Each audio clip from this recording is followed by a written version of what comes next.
So here's the secret as to why therapy isn't working for you and what you can do to make it work for you. So one of the things I absolutely loved growing up, and even to this day, is basketball. And I can remember in 8th grade when I tried out for the team and I found out that I made it, how excited I was. I remember going to the gym, looking down a list of 12 names and seeing Philip Wells across that name, across the sheet, and saying, yo, I can't believe I made it.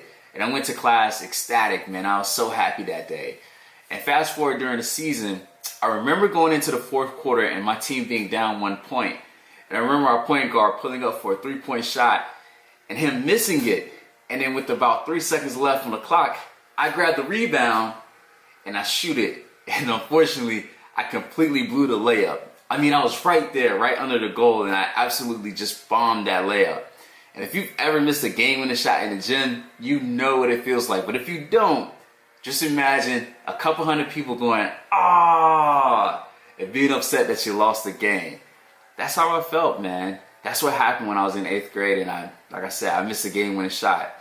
And that was tough for me, man. That was a very tough day in my, sports background, in my sports career, if you will. And I remember getting on the bus the next day, thinking that everybody forgot about that shot, only to be reminded that I blew it, And trust me, when you're in 8th grade and you're, going to class and things like that, you're trying to figure out who you are, you're trying to, build your confidence. It can really hurt when kids are coming up to you and saying, man, you shouldn't have missed that layup, or man, you suck, you trash. It can be really, really hard. And to this day, as you can tell, that's a memory that I cannot forget. And that's the thing about therapy and what therapy is not designed to do. And this is why therapy probably isn't working for you. It's because you're expecting therapy to delete some of the things that have happened in your past when that's just simply not possible. And I want to do this. I want to further prove this point. If I were to give you $1 million and say, hey, you can have this $1 million only if you can forget your mom's name next week. Would you be able to do it? The chances are you wouldn't, right? And I can say, hey, what if I gave you till next year or the next 10 years to forget your mom's name? Mom's name, dad's name, or even a childhood best friend. If I said, if you could forget their name, I'll give you $1 million, do you think you'll be able to do it? And I don't think you would be. And I want you to think about this. Like, that is something so trivial, right? Someone's name, and you can't forget that. So imagine if you've been through something traumatic, right?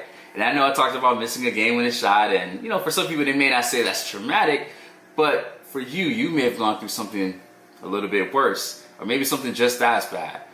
Chances are you're not going to be able to forget it. And that's why I want to say that therapy is not an eraser, but it's an equalizer.